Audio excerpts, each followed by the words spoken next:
Welcome to The Anxious Voyage. If you think that title sounds bleak or foreboding, one of two things must be true. You're very lucky, or you need to get out more. On this program, we share stories of life and living. We compare notes. We discover commonalities. We accept that life is a glorious, heartbreaking thing, and we embrace and celebrate all of it. Take the ride with us. We're glad you're here. Now, here's your host, Mark O'Brien. Welcome. We are coming to you again, and as always, from world headquarters in Middletown, Connecticut, birthplace of Lachlan Biff McGregor, who I'm sure you all recognize as the inventor of Scotch tape. I am very happy to welcome my guests today, Sue and Craig James. I've been lucky enough to meet them, well, first on LinkedIn, I think, and then through a number of video events in which we both participate. So welcome to both of you. Thank you for being here. Thanks for having us. I'm going to do things in a completely opposite way from the way I usually do them. I usually wait till the third segment to ask you about what you do professionally. And it's part of what actually intrigues me about the two of you.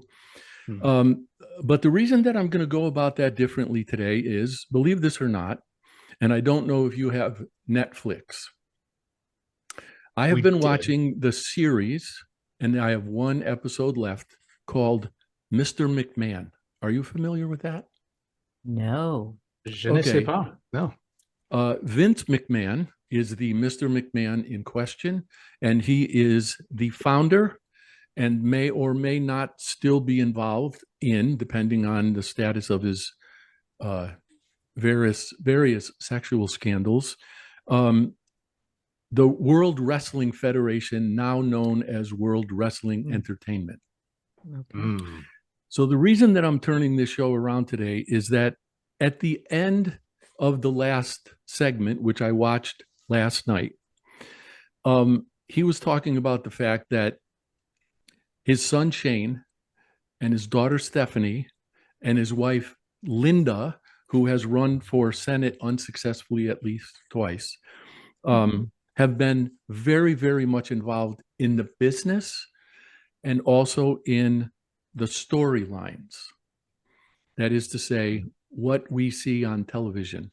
But what Vince was saying at the end of last night's program was, if you start a business, do not ever get family involved. So here the two of you are successful and quite evidently, at least to me, very happy. So I would like you to talk about that if you don't object. And if that gets into Cat-Strat, all the better. So I guess I'll just open with this question. How do you do it? We're presuming we do it. No, your history suggests strongly that you do. Well, thanks, Mark, for the question. I'm going to do what I don't usually do and defer and try to let Sue lead this one. Wow. It's life. It's living. We have always had very similar philosophies and thoughts and motivations. And maybe part of it is because, here we go, we met because of a corporate merger. So we worked together. I love that. We both said, I don't date anyone I work with. I don't. And then, well, so so we knew how each other worked. I mean, we didn't work directly with each other. We were in different departments, but we knew each other's habits, and we would share everything that was going on. And it was in IT, and we'd sit at a restaurant having dinner with the napkin and the pens out, and we're drawing things out. I mean, people had to think we were like, no, we're talking about computer systems, okay? We're talking about companies, we're talking organizations. Wow, I love that. Verifiable geeks from the get-go. Yeah. Yeah. And Yeah. I can't possibly be the first one to be struck by this term merger. It wasn't it well, actually it wasn't a merger. They like to say it was a merger, but his company bought our company. Well, yeah, that's how it goes. But Yeah. what I mean is that the two of you managed to come together, to be together as a result of that. There's one other little fun point that kind of goes along that line, and that was Craig worked for Burroughs, I worked for Sperry. They merged to form Unisys.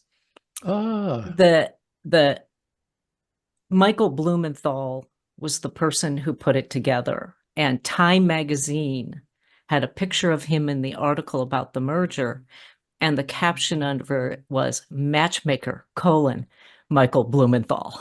Wow. How true that was. And they didn't know. Wow. Yeah. Mm-hmm. Yeah. Mm-hmm. But, Mark, I think, as Sue's saying, how do we do it? If we met in a bar or something, it'd be completely fine if that happened. Mm-hmm. And if we started dating and fell in love, that could be swimmingly going along. And then this thing like business would enter the mix. Oh, let's start a business together. And that would be a brand new experience somewhere midstream in the relationship. We never had that. Just from the get-go, we were, people say, how long have you been in business? Our business is 23 years old, but we've been in business together for 38 when we first met, and it's always been. Mm-hmm. So I think we're lucky. Now, that doesn't mean we don't get some credit for not just circumstance, but how we communicate, how we work together, how we figure out who's best at what. We have a concept called thinker, creator, doer. That's about tendencies. We all have maybe one of those things we focus on, or a couple of them that are a strength. I'm more of a thinker doer. So I'm the kind of guy that's visionary, big picture, and then pick up the phone, not much in between. Where Sue's a visionary creator, the one more likely to take the big picture to some sort of project plan that can be useful.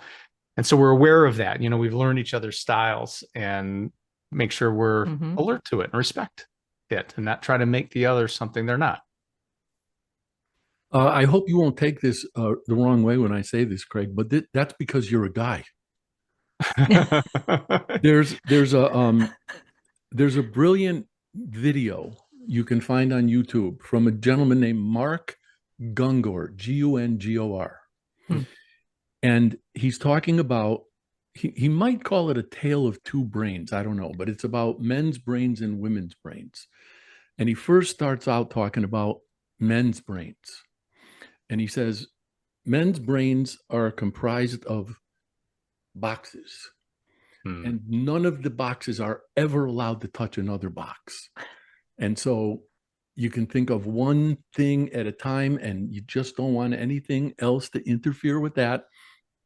And then, of course, he says, there's one box in there that we call the nothing box because there's nothing in it, and that's our favorite box. And then he starts talking about women's brains that are all like wired and all going all the time. But later in the presentation, he says that men always think that they have to fix things. So when our spouses are talking to us, we're doing these calculations like, okay, something's wrong. What do I have to do to fix it? And according to Mark Gungor, and I agree with him, what we should be doing is nothing except listening. So yeah, I think that's how you two have managed to strike the balance. And I thought, Craig, you were going to say, we're not perfect. We're not. So what I think you've managed to do is, as you suggested, recognize that each of you has different strengths and learn to work with them or put them to work for you rather than having them be sources of friction or bones of contention or something. I think that's fair. Wouldn't you say, Sue? Mm-hmm. Yes. But you're right. Yeah. Go ahead. You go first, because I'm going to take us down a slight tangent. Okay. Good. Deal. I love tangents. I had a thought, Sue, that as Mark was talking there, I wondered if some of what we do for a living now, we help individuals live regretless lives. Right. And that doesn't mean perfect. Like you said, Mark, nothing's perfect. And one of the things that maybe I'm generalizing, we're all experiencing now, especially since COVID, is this thing we call an integrated life. Mm-hmm. The idea of a balanced life, work-life balance, suggests opposing. More of one is less of the other, and they're back and forth, or perhaps at each other. And what we've discovered, and I think we maybe had a little leg up, is since we did grow up in the workplace together in our relationship, life has always been what more and more of us are experiencing now. Work is play, is day, is night, is weekend, is weekday. Off time is on time. It's no longer these silos, like you were talking about the boxes earlier, Mark. I think that's part of it, is to realize that this is this thing called life. And if we want to label some of it work and some of it play and some of it free time and some of it work time, I think we make that stuff up. This isn't so much about can we work together, it's our life together. Which is actually the first thing you said, Sue. So yes. Please, and that's actually what I was going to say, is that I think that having worked together and having and living together has actually influenced our work, that we very often say that life and work can't be opposing forces. It's not a teeter-totter. It's life. Work should be part of life. Yeah. So that's kind of crazy. We actually had the same thought. Some years ago, at least 20, I know that. It might even have been longer than that. I was talking to a friend who's in the coaching business, as you are. And she said to me, "You are not your work." Correct. And that didn't make sense to me then. And it doesn't make sense to me now. And I don't mean to suggest that I or anyone else are necessarily defined by our work. But if I were not me, if you were not you, your work wouldn't be what it is. And so how do I separate? How could we separate what we are and what our inclinations are from the work we do? I can't do it. I think maybe the premise or the baseline on that concept is that too often we identify with our titles. Oh, wow. And we identify with, the status symbols, whether it's money or it's the house we buy or the car we drive or that guy had suits and ties, and because he was in sales, I mean, he had to have that image. But it's no longer, it wasn't, we like nice things, we love nice things, but we also love the simple things. We love to just go sit in the lake or in the river, it's not an either or. Life's not binary in that way. There's very few things in my book that are binary in this world. Something that breathes life into this integrated picture of life and work all together is a concept called ikigai that you might be familiar with. And your listeners may be familiar as well. And beautiful thing about ikigai is its origin is in Eastern Japanese culture, and it's the way, reason for being, and it's not just about one thing or another. And there's 4 circles in the Venn diagram, at least the Western incarnation of ikigai, that whatever we do using our life force and our gifts, do we love it? Do we love it? Are we good at it? Those things aren't necessarily one and the same. They can be. If they overlap, good, better. They're not the same thing. And can we monetize it? Can we make a living doing it? And once again, if those things can overlap, that's a beautiful thing. Jim Collins back in the 90s would talk about those three circles, and I think he called hedgehog. Ikigai adds the fourth. And Mark, it sounds like you're nodding, or looks like you're nodding. You know what that fourth circle is? I do not. The world needs it now. The world needs it now. If we could do something we love, we can be good at it and make money doing it. And oh, by the way, also, and the world needs it. We're doing something that brings meaning. Now we've got something. And so then that influences the rest of how we live as well. How we live, our being, and kind of going back to not being defined by our work. Yes, our reason for being on this planet may be how we are compensated monetarily. It also may not. It may also just enable it. I have to admit, I struggle with that a little bit. And this may surprise you, but a woman that I met through, believe it or not, a book event that I did at a local Barnes and Noble, did an Akashic reading for me. And your Akashic record is, the way you've lived your life. According to this, I think I'm in my 61st life, which is probably why I look so old. And she also told me that in my 53rd life, I was a priest, which I suppose is no surprise because I'm an O'Brien. But did she say what kind of priest? Did she say a Catholic priest? No, she didn't, and I didn't ask.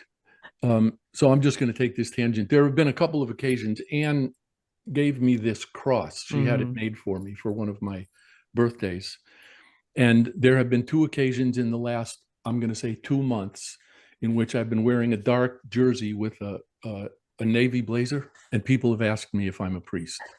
And if I were any faster, I would have said, yeah, you want to tell me your confession? So where was I headed? Oh, what this woman, Barbara, told me in the process of this reading was that I give too much away. And that I should be paid for whatever it is that she thinks I'm giving away. So to your point, Sue, I think you're right. And I think that's something that I need to be better at. There's no doubt. There's no shame in the system that exists. Humans have invented these symbols we call money. When you think about it, it's all fake. There's no intrinsic value of a $50 bill. It's a piece of paper. But we have a pact. We have an agreement that the symbols mean something. That's how we trade value. And so we don't go to the grocery store and persuade them to give us food. We transact with money. There's certainly nothing wrong with it. I think it's a matter of degrees. It's a matter of emphasis. What is our relationship with money, and how do we characterize value, and how do we trade it? And sometimes we don't need to have it be money, and the ripples of impact can be not monetary. But what you're getting into, Mark, I think is a whole nother, discussion around how we and don't we define value in whatever we provide. And certainly all that philosophy you just said, I wouldn't advocate giving away your time or your expertise, because it's how the system works. We've gone through periods of guilt where it's like, oh, it doesn't feel right. Oh, geez, we shouldn't charge so much.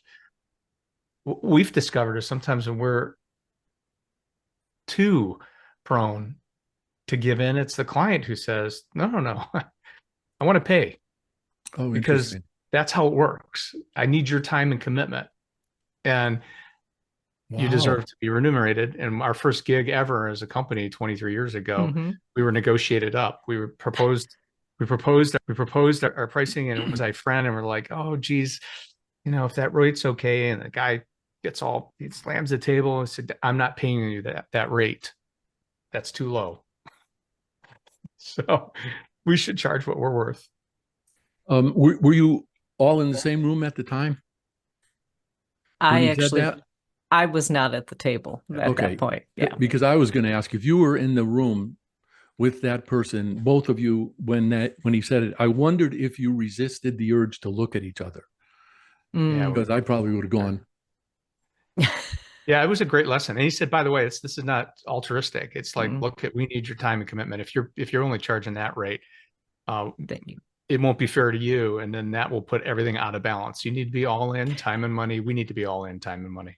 Yeah, he said, I think he or another person, you then can't afford to put the amount of time in that I need you to put in. That I need you to put in. Right.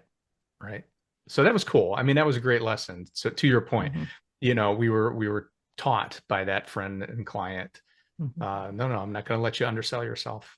That was a real gift to have that happen early on in the business. I wrote a note, Craig, when you were talking about money as a symbol. I had never thought about it as representational or abstract in any way. I suppose, given the way the value of currency fluctuates, I probably should have. But the one thing that did go through my mind is, if you go to the supermarket, after your order gets rung up, there's always a little thing on regardless of how you're paying, that says, and it doesn't say correct. It says, is this amount okay? and I always want to ask, wait, hold on a minute. Does anybody ever say no? No, it's not okay. I want it to be $20 less. I mean, what a crazy question. Well, it was a very polite, deferential computer that you were dealing with. No, they all do that. They all do that. I mean, I'd feel better if it said, is the amount correct?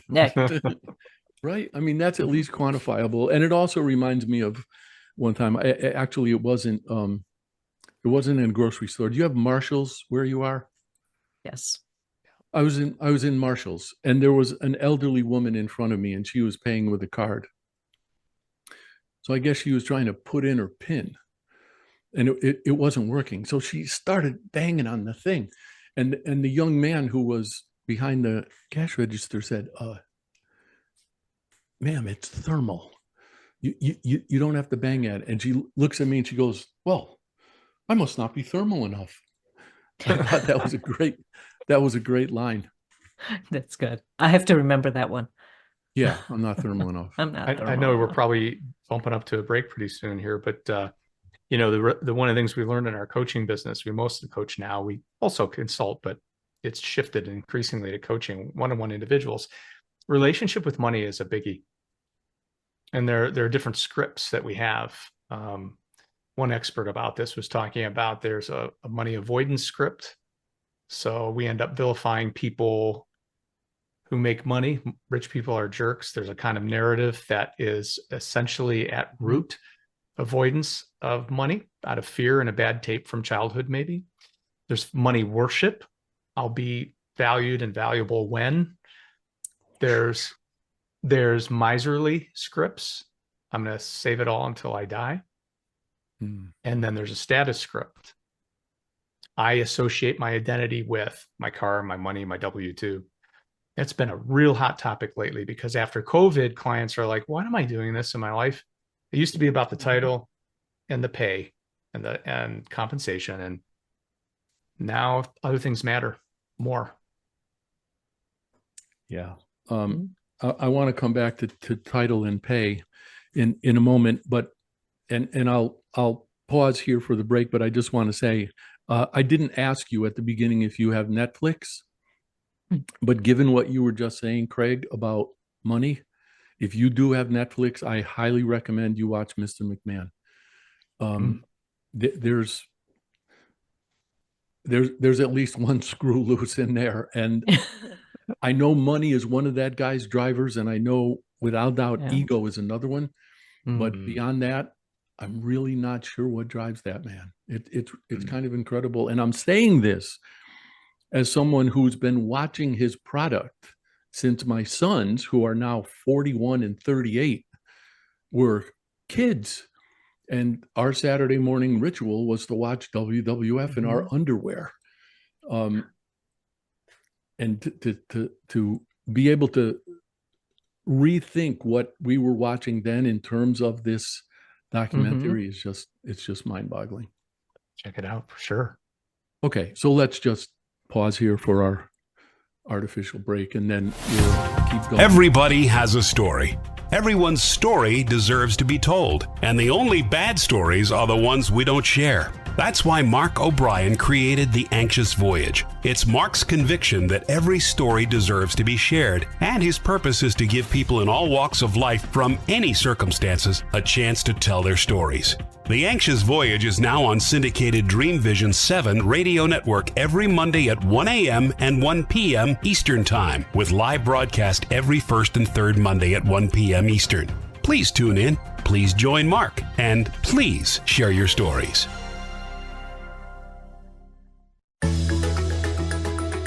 Ever wonder what it's like to have your own radio show? Well, wonder no longer, because you can dip into the radio airwaves by being host for the day on syndicated Dream Vision 7 radio network. It's a fabulous way to get your radio feet wet. It's an opportunity to market your business, modality, or book. Have a guest, mention a sponsor, and take callers. Or you may want to facilitate a lesson by going solo. It's up to you. Listeners can be online, mobile, in cars with Bluetooth, or listen through Amazon's Echo by asking, Alexa, play Dream Vision 7 Radio Network. For more details, go to dreamvision7radio.com and click on Host for the Day.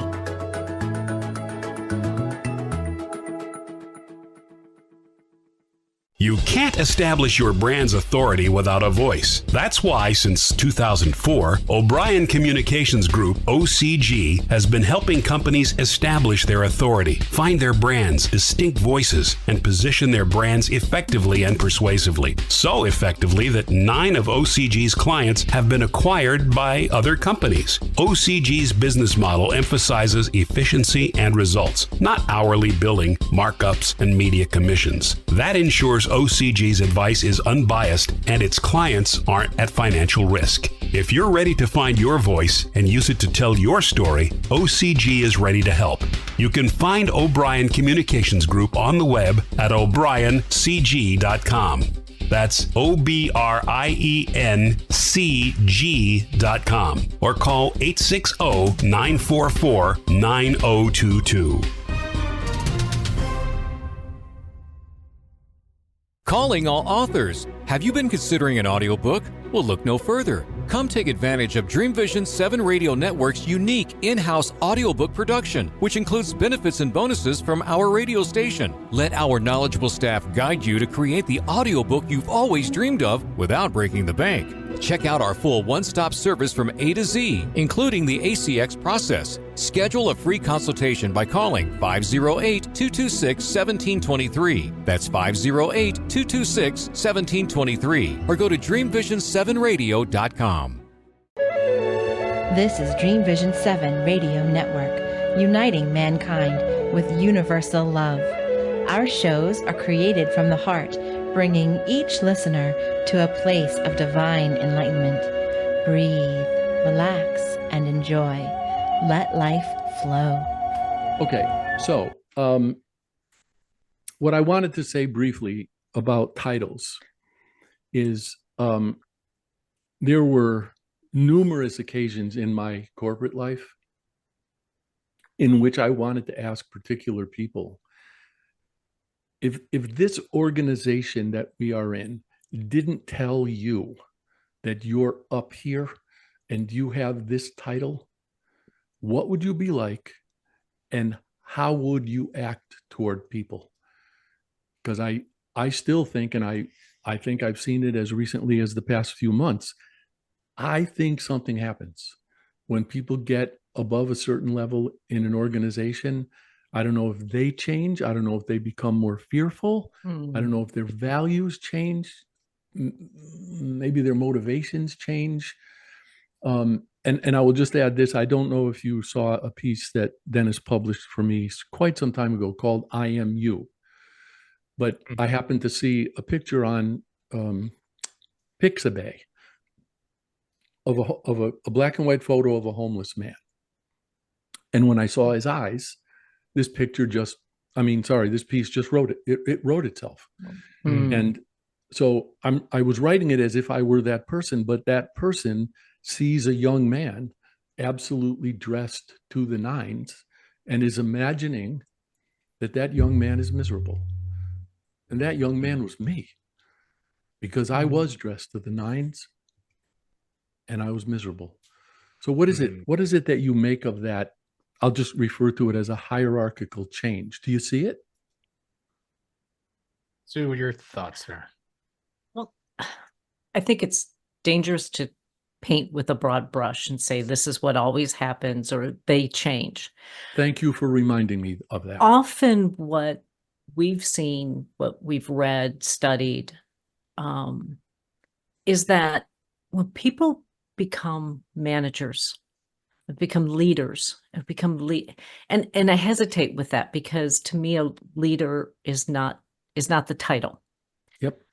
But when they get to a hierarchy, they now have responsibilities where their personal excellence, they can't just go and do it, right? They have to lead other people, inspire other people. There's fear can step in. They feel like they have to have all the answers and their answers have to be correct, right? They have to have the correct answer for others. They take on like way too much responsibility, too much weight on the shoulders, rather than saying, you know what, that's a great question. I don't have the answer to that. How do you think we could figure that out? Or who should we go to? Or to say, and this is, I'm going to give Jim Smith a big kudos here. The 3-solution rule, right? So someone comes to you with a question. How do I do this? What should I do? Flip it back. Give me 3 possibilities of how we could handle this. Tell me which one you think is the best and help me understand why and why the others aren't. Now you have people starting to think for themselves, starting to reason through.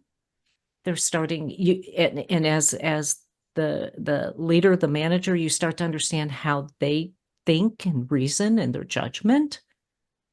You get better clarity. You start to see their motivations. Rather than the manager leader having to have the answer, the correct answer, the right answer. And even when you think about movies and books, right? Our superhero always has this wild, crazy right answer. They're always right. Yeah. So, and it goes back to our schooling. You had temporary rote memorization. And in college, is this going to be on the final? Oh, right. But we had to have the right answer. We had to have the right grade, rather than that just reinforced that sense of I can't be wrong. And so to be able to say, I don't know, is almost the first thing a new leader, and especially a leader of leader, needs to learn. And then that permeates with everyone, that I don't have to, even if I'm not the manager, I don't have to be right. I just need to be able to say, I need help. What you're speaking to, Sue, and I think we've seen with our clients, because a lot of our clients are emerging into leader of leader roles, inclusive of the session I had today with a client. And it's timely we're having this conversation, because the idea of hierarchy is what quite often enters the mix, right? We're thinking about superior, subordinate. It's not such a vertical thing. It's a shift, maybe right to left, in the sense of role shift, the difference between authority and influence. The difference between individual contribution and a manager, the difference between manager and leader. All these things sound like semantic academia, but there's fundamental things we've discovered change. We go from tell to ask, from do to think, from self to other, from me to we, to hear to listen, from now to vision, from instruct to inspire. All these things are shifting at these levels you're speaking to, Mark. So it's like, it's a different role, not so much higher or lower. It's different. Right. And that's something that Craig and I have talked about with each other often, is the sense that we do set our company organization, our org charts, top to bottom. And I don't know if it should be left to right, right to left, but it's about emphasis. Is it personal execution, detail work, or is it more systems, whole system, visionary, leading, seeing the whole picture, and then you get granular, whichever way you want to go. But it's not about, there's power, there's influence, there's authority, the power of influence, the power of authority. And the leader is not necessarily the person with the title. Right. Ooh, that's an interesting point. If I had it to do over again, with O'Brien Communications Group, I never would have put my name on the proverbial door. I didn't realize the extent to which that would be limiting. And even though I fought the idea or the impression of hierarchy by giving everyone who's come to work with me the title partner, and that worked a little bit, but clients still have the sense that if they're not talking to me, they're talking to O'Brien Light. And I wish I had known that 20 some odd years ago, but I didn't. And two other things, and you can tell me if I'm nuts, but I've always said to everybody who's come to work here, one,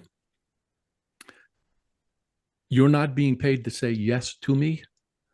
And two, I will ask them still and frequently, if they ask me a question, what would you do if I weren't here? Good one. And if they answer the question, we'll talk it through. And more times than not, they're correct. And regardless of what I thought, their way was better. And that, to your point, Craig, that's why I make a distinction between leadership and management. Can you go share a little bit more on that, about their ways? Often their idea was usually, or often, sometimes better. Yeah, I'll do it in general terms. I think that there have been times when my inclination would have been to take harder lines with people, and it will be suggested to me that that's not necessary. And I'll use a term from Joanna. She will say to me sometimes, you know what he really needs is a glass of warm milk. And then she'll resolve it. Successfully talking me off the ledge, so to speak. Do you think they had more detail, or about the situation? About, an understanding that you didn't have? Yeah, I think that's probably so. I don't know that I've thought about it before, but now that you've prompted me, I think it's because day to day, we have different concerns. And Joanna, I'll just continue to use her as the example. She's much closer to that day-to-day interaction with our clients. I don't have as much time as I would like to do this, but I'm trying to think at a more strategic level. And she's involved very much tactically. And sometimes that's part of it, is that, the responsibilities you have are on a different time schedule than someone else might be at. So Bingo. you're trying to and now you get something that feels like a curveball and help me make a decision now, Mark. And it's like, okay, fine, just do it this way because it's fast. And it's like, maybe that's not the end we want, right? That's efficient, not necessarily the effectiveness we wanted. Yeah. And I also think, sometimes I say that some people are born without the urgency gene. I think my dad gave me 2 of them. So I think I probably tend to, well, in hindsight, I can say overreact. Because sometimes I think things need to be done now and they don't. There's a sometimes bit personality, and sometimes it's the role and responsibilities of that role can also, yeah. What were you going to say, Craig? I was about to mention a friend of mine named Moby, and I chatted a couple of weeks ago, and we were talking about how do we protect our energy. He's basically got two work lives. His employers allowed him to have his own enterprise, and he's trying to figure out how to balance that. So he does the due diligence in the office, and we were comparing notes on like how do you manage all that? And he's studied it. He's read a couple books. One is called Slow Productivity. And it's all about what to do and when to do nothing, when to say no, when not to respond, when not to be urgent in order to be able to focus on the important. There's a lot of counterintuitive stuff. The author, just read the early part of the book, was begging the question, what's with that productivity thing? I mean, really, let's just dissect. Why do we assume without even questioning what productivity means and why it matters? Does it really? If so, what does it really take to be productive? Run around in circles and making 1,000 phone calls and answering all your instant messages ain't the way to do it. And he talks about how to actually stop some of that frantic activity trap. Back in the late 90s, I guess, I worked for a small public relations agency. And we had a client that was in commercial construction. And I couldn't even tell you how many press releases these folks wanted us to crank out on a regular basis. And I actually had editors of the publications to which we were sending these press releases say to me, if you send me one more from that company, I'm never going to carry anything that they send again. And that's when I learned the difference between output versus outcomes. If you're more inclined to judge productivity, to use your term, Craig, if you're more likely to judge that by output rather than outcomes, you may not have lost your way, but it's getting slippery. Yeah, so I'll remember that phrase for sure. Yeah. All right. So let's take our next fake break right here. And actually, when we come back, I want to pick up with distinction dialogues because I just love everything about that. Are you ready for the quantum age? Humanity's next step in evolution? Dream Vision 7 Radio Network invites you to the extraordinary platform of evolutionary voices for the quantum age. Let's explore. Learn more about this upcoming age where we bridge science with spirituality. Where potentiality meets reality. Where we take compassion into action.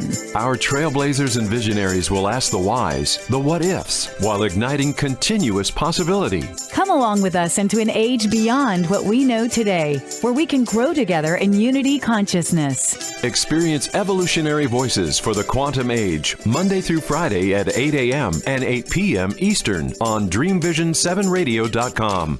You can't establish your brand's authority without a voice. That's why, since 2004, O'Brien Communications Group, OCG, has been helping companies establish their authority, find their brands, distinct voices, and position their brands effectively and persuasively. So effectively that 9 of OCG's clients have been acquired by other companies. OCG's business model emphasizes efficiency and results, not hourly billing, markups, and media commissions. That ensures OCG's advice is unbiased and its clients aren't at financial risk. If you're ready to find your voice and use it to tell your story, OCG is ready to help.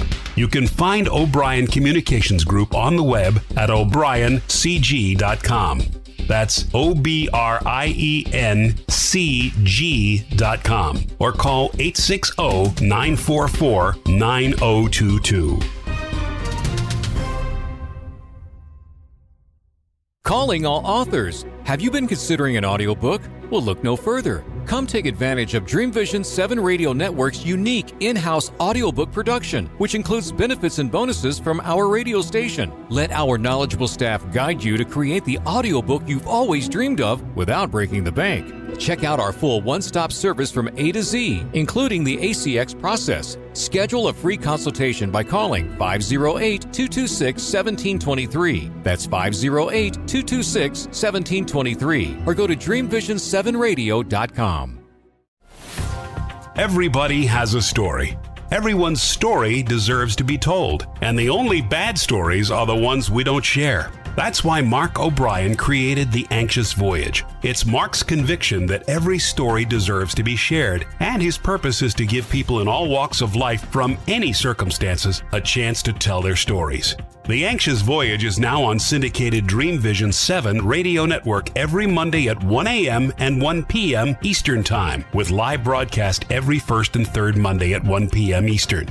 Please tune in, please join Mark, and please share your stories.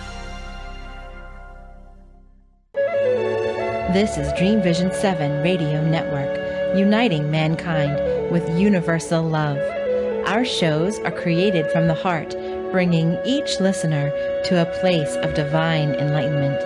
Breathe, relax, and enjoy. Let life flow. Okay, so maybe the best way to start this, Craig, is just to ask you what Distinction Dialogues is and how it came about. Well, there's a was answer to the question. Probably more meaningful is the what it might become and what we're still discovering about it. And I think that's been part of it is we haven't really set forth, here's what it is and here's what it's got to be. It's a organic evolving animal as we speak, even though we've done about a dozen of them.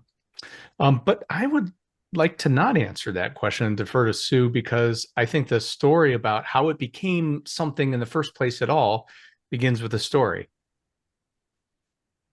Okay, and I don't know what story you're about to tell. Erie Isle Coffee Shop, Jim Smith. Well, Distinction Dialogues. That's, it was you and Mac. So in some ways, when you keep saying we, it's you and Mac. And I'm just kind of the tag along on that. Oh, I know what you're saying. Okay. So there was a time, and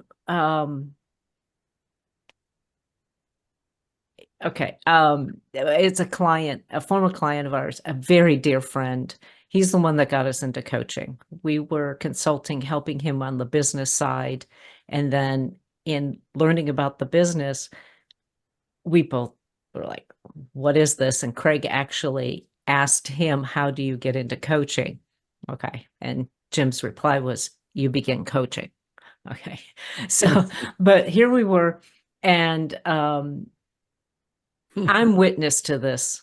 We were working on some books for him, and we weren't getting the response necessarily that we wanted and the timeline. So when we met, he's like, so what's the status? And we're not at that point. We had to tell him, and he said, why not? And we were very gingerly in trying to let him know that it's because we didn't get the response from you that we needed. And You know, he because said, you can imagine Mark being in your world, the content that we were working on started with him. So we needed to volley back and forth. And Yep. we needed material from him in order to do something, give material back to him. Right. Yep. and We call it and source material.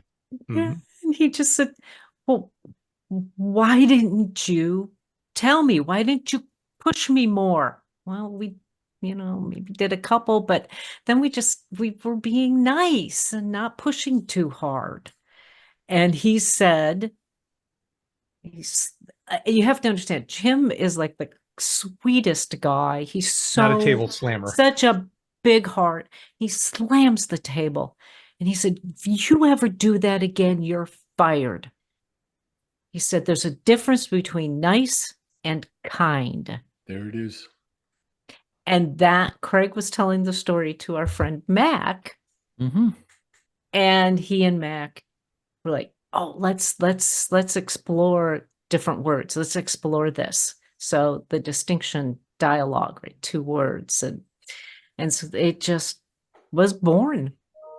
And so you're gracious. Yes, Mac and I probably do most of the lift on that, but you're very much part of it. The 3 of us really are merging into our roles. So it's the 3 of us for sure. So in if the listener's like, I still don't get it. What is it? Is it an event? Is it a show? It's a little bit of everything. Yes. In that sense. So we purposely decided, when we were faced with the choice around, do we do something live like we're doing right now with you, Mark? Is it output broadcast only? Is it participative? If there's participation, is it via chat? How do we make that work? And we decided to do both. The answer is yes. Let's have a outbound broadcast, so to speak. Mac Bogart and I riff about 2 words that are like sort of the same, that we're assuming they're same, that we use quite often, but they're not. And then when we dig a little deeper, we find out how everyone has slightly different connotations and definitions of words we use often. Things, especially in business, innovation, collaboration, positive energy, leadership, all these things have different meaning to different people. And so it's illustrated. We have discussion about these words, and then we have a group discussion via Zoom thereafter. So we can all talk about it. There's a couple things we uncover. Assumptions are rampant. Definitions are unclear. Jumping to conclusions happens all the time in human communication. And is it worth it to spend an hour or hour and a half dissecting 2 words? That sounds like a waste of time. It's not. Thanks to your testament, Mark. It's really cool how you've helped breathe life with your enthusiasm and participation in the dialogues. And we're still figuring out what it's going to become. I appreciate your saying that, because my sense, actually, I think I want to say sensation, in participating in those things is that I've had new life like spun into my head. Well, I never thought about it that way, or I never would have considered that, or these are assumptions I make. These are terms I take for granted. So that's why I enjoy those shows, appreciate those shows so much, because they always make me think differently. And Mark, if they do, and that's gratifying to hear and know, and if it's an enjoyable experience intellectually or otherwise, it's wonderful. What's the usefulness of that in your mind? Like, why does that matter in our society that we do that more? Well, I think I can offer you 2 perspectives. The first one is entirely personal. I live in absolute fear of my dense streak. And sometimes when people tell me things that I've just managed not to see at all, I start laughing. And when I do, I'm always afraid that people are going to think I'm being, haughty or dismissive or something. I'm laughing at the fact that I'm such a moron that something was this close to my being able to see it, but I never did. So that's the personal response. The bigger response is, I just think that we would all be better off if we took the time to engage in the conversations that you and Mac inspire, and you too, Sue. I'm not letting you off the hook here. With those sessions. So I don't know that we're necessarily right at this moment running out of time, and I know this is going to be edited. I want to share a story with you, but first I want to make sure that we get in the recording how people can learn about these sessions and how they can get in touch with both of you. A, so they can just plain contact you because they should, and B, so that they can find out about CAT-Strat and what you do professionally, but also C, how they can get involved if they would like to in distinction dialogues. You know, Thanks, you said Mark. 90 to 60 minutes. To my way of thinking, that is time well and gratefully spent on my part. So the one thing we didn't get to is kind of how it flows. I think, Craig, you started with it, and that is that Craig and Mac kind of riff for 30 minutes live on LinkedIn Live. And then whomever wants to, we will then go to, and in the meantime, we're taking chat, and I'll pop the questions up for the two guys to chat about. And then we go to Zoom, and that's just whoever's there. But the comments continue on LinkedIn. So it's probably best that it's, to contact us to find out about Distinction Dialogues is on LinkedIn. And I'm going to let Craig give the details on how. Yeah, and these run about every month or so. And if you're a leader, a manager, a business owner, a human, you might find it interesting. We've covered things like power versus control, order versus chaos, rhythm versus routine, intimacy and proximity. So it's the gamut. One way to get involved is if there's a concept, a couple pairs of words that make you curious, let us know. How do you let us know? As Sue was describing, there's Distinction Dialogues, the group on LinkedIn. So if you're active on LinkedIn, do a search on that group, you'll find it.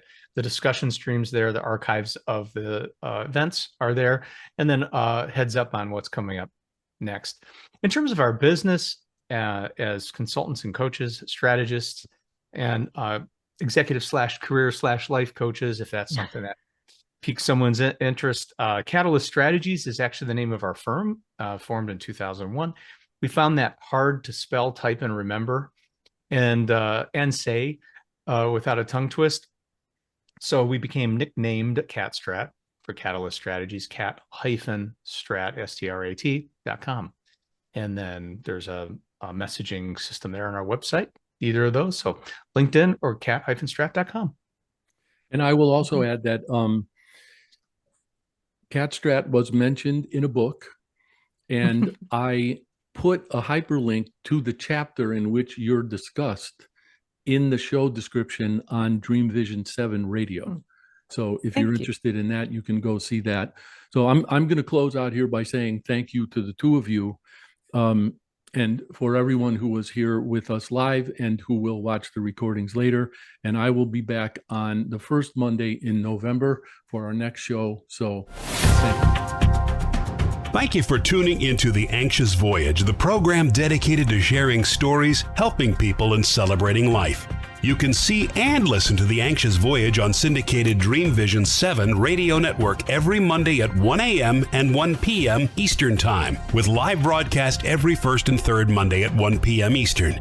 If you have a story to tell, or if you know someone who does, please email the host, Mark O'Brien, at mark@o'briencg.com. In the meantime, please remember, the only bad stories are the ones we don't share.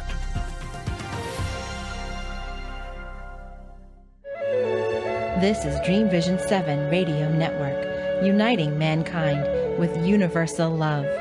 Our shows are created from the heart, bringing each listener to a place of divine enlightenment.